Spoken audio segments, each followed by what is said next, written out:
ওই স্বৈরাচার হাসিনা ভারতে পালিয়ে গেছে, কিন্তু ভারতে যাওয়ার পরে কিন্তু ষড়যন্ত্র বন্ধ হয়নি। এই বাংলাদেশ নিয়ে ষড়যন্ত্র চালিয়ে যাচ্ছে।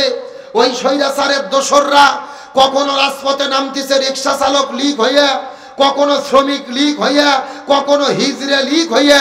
বর্তমানে তারা বাংলাদেশে ষড়যন্ত্র করতেছে হিন্দুদের ভেতরে ঢুকে ইসকন লীগ সাজে। তার ধারাবাহিকতায় গত 3 দিন আগে দেখেছি ভারতের বিজেপির নেতা শুভেন্দু অধিকারী ও ঘোষণা দিয়েছে আগামীকাল 2 ডিসেম্বর এই বাংলাদেশের সীমান্ত তারা হামলা করবে, বাংলাদেশের সীমান্তে তারা সমাবেশ করবে, বাংলাদেশের বর্ডার তারা বন্ধ করে দেবে, ভারত থেকে খাদ্য ঢুকতে দেবে না, ভারতের মানুষকে যাতায়াত করতে দেবে না। বলেছে বাংলাদেশের মানুষের ভিসা বন্ধ, বাংলাদেশের মানুষ যেন ভারতে যেতে না পারে। বাংলাদেশের সীমান্তে এসে 10,000 মানুষ নিয়ে তারা সমাবেশ করে বাংলাদেশের বিরুদ্ধে প্রতিবাদ করবে। আমরা ভারত সরকার আর বিজেপির দলকে আর শুভেন্দু অধিকারীকে বলি, তোমরা যদি অন্যায়ভাবে 1 লক্ষ মানুষ নিয়ে বাংলাদেশের সীমান্তে দাঁড়িয়ে যাও, আমরা বাংলাদেশের 18 কোটি মানুষ তোমাদের অন্যায়ের বিরুদ্ধে দাঁড়িয়ে যেতে প্রস্তুত আছি। আরো জোরে বলেন। আমাদের ঈমানকে পাকাপোক্ত করতে হবে, অন্যায়ের বিরুদ্ধে দাঁড়াতে হবে। এরা বলতেছে বাংলাদেশের কি অপরাধ? বলতেছে বাংলাদেশে হিন্দুদের ঘরবাড়িতে হামলা হচ্ছে, বাংলাদেশের হিন্দুদের গ্রেফতার করা হচ্ছে। ওই যে চিন্ময় দাস প্রভু ইসকনের যিনি নেতা, জঙ্গি সন্ত্রাস, তাকে বাংলাদেশ সরকার গ্রেফতার করেছে। অপরাধ কি? আমার দেশের পতাকার উপরে গেরুয়া পতাকা লাগাইছে, ভারতের বিজেপি দলের পতাকা লাগাইছে, এটা হলো তার রাষ্ট্রদ্রোহিতার অপরাধ। তাকে গ্রেফতারের জন্য জামিন কেন দেওয়া হলো না? তার বিরুদ্ধে তারা সমাবেশ করবে। আর বলতেছে বাংলাদেশে মুসলমানেরা হিন্দুদের মারতেছে। আমরা ভারতকে বলতে চাই, আগে তোমরা নিজের চরকায় তেল দাও। আরো জোরে বলেন। যেই ভারত মুসলমানদের বাবরি মসজিদ ভেঙে রাম মন্দির তৈরি করেছে, যেই ভারত আসামে মুসলমানদের হত্যা করে নাগরিকত্ব কেড়ে নিয়েছে, যেই ভারত গুজরাটে গরু জবে করার জন্য মুসলমানদের হত্যা করেছে, যেই ভারত আজমির শরীফ ভেঙে দিয়ে মসজিদ করার পরিকল্পনা নিয়েছে, যারা নিজেরাই দিনে দুপুরে শত শত মুসলমানদের হত্যা করেছে, যাদের মুখে মুসলমানদের রক্তে রাঙানো, তাদের মুখে ধর্মীয় সম্প্রীতির কথা মানায় না। ওরা প্রতিদিন মুসলমানদের হত্যা করতেছে আর আমাদেরকে বলতেছে আমরা নাকি হিন্দুদেরকে নির্যাতন করতেছি, তাদের ঘর বাড়ি ছাড়া করতেছি। আপনাদের এলাকাতে আপনারা কি কোনো হিন্দুকে আক্রমণ করেছেন, নির্যাতন করেছেন? আমার তো মনে বলে বাংলাদেশের ভেতরে হিন্দুরা বর্তমানে জামাই আদরে বসবাস করতেছে। এ কথা কন না কে? আমরা নিজেদের চাইতে হিন্দুদের বেশি ভালোবাসি, তাদের নিরাপত্তা দেই। কারণ আল্লাহর কোরআন বলেছে লা ইকরাহা ফিদ্দিন, জিন সম্পর্কে কোনো জবরদস্তি নেই। লাকুম দীনুকুম ওয়ালিয়া দিন, যার ধর্ম সেই পালন করবে। বরং এইবার দুর্গাপূজায় দেখেছি জামাত ইসলামের ভাইয়েরা, শিবিরের ভাইয়েরা, বিএনপির নেতারা মন্দিরে মন্দিরে ঘুরে তাদের দুর্গকে নিরাপত্তা দিয়েছে। এটা দেখার পরে আমার দেশের কিছু লোক আবার ফতুয়া দিয়েছে, কেরে জামাত বলে ইসলামী দল, আবার হিন্দুদের দুর্গ নিরাপত্তা দিচ্ছে কে? ক্ষমতার যাওয়ার এতই লোভ রে, কথা কন না কে? আমি ওই সমস্ত আহম্মকদেরকে বলতে চাই, জামাত বিএনপিরা হিন্দুদের দুর্গ নিরাপত্তা দেয়নি, এইবার মন্দিরে মন্দিরে ঘুরে ওই স্বৈরাচারদের ষড়যন্ত্র নিরাপত্তা দিয়েছে। তারা চেয়েছিল নিজেরাই মন্দিরে হামলা করে বাংলাদেশের মধ্যে বিশৃঙ্খলা বাঁধাইয়া ওই স্বৈরাচার হাসিনাকে আবারও দেশের মধ্যে ঢুকাতে চায়। এই জন্য যে ইসকনের সন্ত্রাসীরা আমাদের প্রিয় ভাই অ্যাডভোকেট সাইফুল ইসলাম আলিফকে দেখেছেন 4 দিন আগে দিনে দুপুরে জবে করে চট্টগ্রামের আদালতে হত্যা করেছে। আমাদের প্রিয় ভাই সাইফুল ইসলামকে হত্যা করলো। এই ব্যাপারে ভারত কোনো কথা বলে না, আর ইসকনের পক্ষে কথা বলে।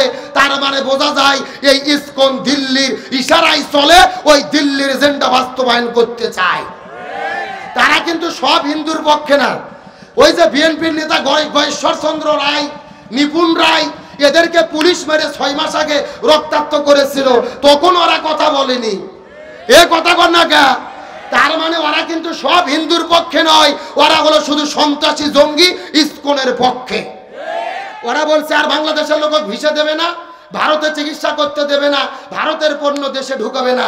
আমরা ভারতকে বলি তোমরা যদি পণ্য বন্ধ করো আর চিকিৎসা বন্ধ করো, তোমাদেরই ব্যবসাত লালবাতি জ্বলবে। আমার দেশের লোক কোটি কোটি টাকা ওদের দেশে খরচ করে, ওই টাকা দিয়ে ওরা বগল বাজায়।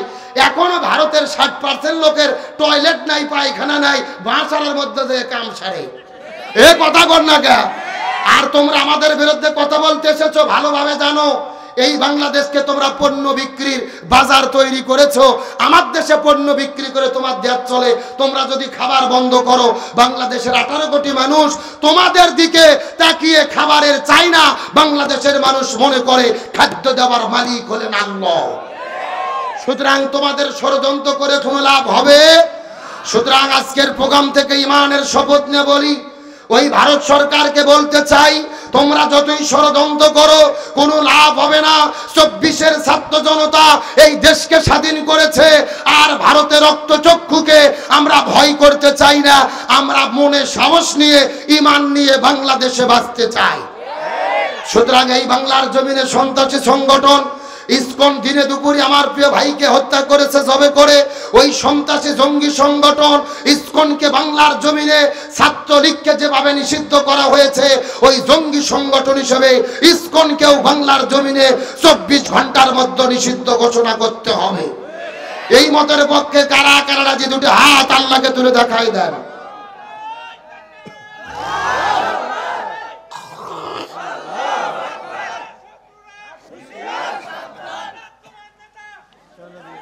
আল্লাহ কবুল করুক, বলেন আমিন। আপনারা কি কষ্ট পাইলেন? সচেতনতার জন্য আপনাদের কথাগুলো বললাম। কলকাতার ভেতরে বাংলাদেশের পতাকা তারা আগুন দিয়ে পুড়াইছে, নাউজুবিল্লাহ বলবেন না? আমাদের সরকার প্রধান ডক্টর মোহাম্মদ ইউনূসের ছবি নিয়ে তারা আগুন দিয়ে জ্বালাইছে। একটা দেশের রাষ্ট্রপ্রধানের ছবি আর পতাকা পুড়ে দেওয়া, এটা আন্তর্জাতিক অপরাধ। এই ভারতের বিরুদ্ধে আন্তর্জাতিক ট্রাইব্যুনালে মামলা করা দরকার, আন্তর্জাতিক আদালতে মামলা করা দরকার। ওরা আমার দেশকে, বাংলাদেশকে খেলার পুতুল বানাতে চায়, আর বাংলাদেশকে নিয়ে কোনো রাজনীতি চলবে না। আমার দেশের মানুষ যেভাবে চাবে এইভাবে দেশ চলবে ইনশাল্লাহ। বলেন, আসেন মূল আলোচনার দিকে ঢুকি। আমরা বাংলাদেশের মধ্যে শান্তি চাই কি চাই না? 1947 সালে বাংলাদেশ, ভারত, পাকিস্তান ভারতের কাছ থেকে স্বাধীন হয়েছে শান্তি পাওয়ার জন্য। আমরা শান্তি পাইনি। 71 দেশ আবার স্বাধীন হলো, শান্তি পাওয়ার জন্য শান্তি পেলাম না। 24 এসে আবার দেশ স্বাধীন করলাম শান্তি পাওয়ার জন্য। শান্তি কি পাচ্ছি? আজকের আলোচনার সাবজেক্ট হলো বর্তমানে বাংলাদেশের পরিবেশে শান্তি প্রতিষ্ঠায় আমাদের করণীয় কি, জানার দরকার আছে না নাই? জীবনে সাপের কিচ্ছা, হরিণের কিচ্ছা বহু শুনছেন। বর্তমান প্রেক্ষাপটে বাংলাদেশে শান্তি প্রতিষ্ঠা করতে গেলে আমাদের কি কি করতে হবে জানার দরকার আছে না নাই? আমার প্রিয় বন্ধুগণ, মুসলমান ভাইরা গভীর মনোযোগ। আমার নবীজি জমিনের মধ্যে শান্তি কায়েম করার জন্য 17 বছর বয়সে একটা দল গঠন করেছিলেন, যেই দলের নাম হলো হিলফুল ফুজুল। কি নাম বললাম? কথাগুলো গভীর মনোযোগ দিয়ে বোঝার চেষ্টা করবেন। আমার নবীজি 17 বছর বয়সে এই জমিনের শান্তি প্রতিষ্ঠার জন্য একটা দল গঠন করলেন, যে দলের নাম হলো হিলফুল ফুজুল। 17 বছর থেকে শুরু করে 40 বছর পর্যন্ত নবীজি 23 বছর চেষ্টা করেছে এই জমিনের মধ্যে তার দলের দ্বারা শান্তি কায়েম করার জন্য। কিন্তু আমাদের নবীজি 23 বছর চেষ্টা করার পরেও জমিনে শান্তি কায়েম করতে পারে। এ গভীর মনোযোগ দিয়ে কথাটা মাথার মধ্যে ঢোকানোর চেষ্টা করেন। নবীজি 23 বছর ধরে চেষ্টা করলেন, জমিনের মধ্যে শান্তি কায়েম করতে পারলো না। নবীজির বয়স যখন 40 বছর হয়ে গেল, আল্লাহ নবীজির উপরে যখন কোরআন নাজিল করলো, নবীজি কোরআনের দাওয়াত দেওয়া শুরু করলো। জমিনের মধ্যে কোরআনের রাষ্ট্র যখন গঠন করে ফেললো, এই জমিনের মধ্যে তখন শান্তি কায়েম হয়ে গেল। 40 বছর থেকে শুরু করে 63 বছর পর্যন্ত নবীজি 23 বছর চেষ্টা করে এই জমিনের মধ্যে শান্তি কায়েম করতে পারলো। কিন্তু আগের 23 বছরে নবীজি শান্তি কায়েম করতে পারলো না। নবীজির জীবনটা দুই ভাগে ভাগ করার চেষ্টা করেন। ওই যে নবুয়ত পাওয়ার আগের 23 বছর আর হলো পরের 23 বছর। নবীজি পরের 23 বছরে শান্তি কায়েম করতে পারলেন, কিন্তু আগের 23 বছরে কেন শান্তি কায়েম করতে পারলো না? এর কারণ হলো নবুয়ত পাওয়ার পরের 23 বছরে নবীজির কাছে কোরআন ছিল, আর আগের 23 বছরে নবীজির দল ছিল, কিন্তু নবীজির দলের ভেতরে আল্লাহর কোরআনের সংবিধান ছিল না। আমার কথা কি বোঝা যায়? আরে আপনার আমার মতো 2 টাকা তেল তেলা ছুটকে ফাটকে হুজুর না, এলাকার তেল তেলা গোয়েন্দার নেতা নয়। স্বয়ং নবী 23 বছর চেষ্টা করলো, তাও জমিনে শান্তি কায়েম করতে পারলো না। কারণ ওই 23 বছরে নবীজির দল ছিল, কিন্তু দল কি দিয়ে চলতো না। তার মানে বোঝা গেল বর্তমানে বাংলাদেশে যতগুলো দল জন্য বক্তব্য দিচ্ছে, একেবারে সোজা কথা, ওই দলের দ্বারা শান্তি কায়েম সম্ভব না যেই দল আল্লাহর কোরআন দিয়ে চলে না। আরো ধরে বলেন না কেন? যেই দলের মধ্যে নিজেরাই কোরআন দিয়ে চলে না, ওরা নিজেদের ভেতরে তো গুতগুতি করে কুপকাত। এ কথা কোন?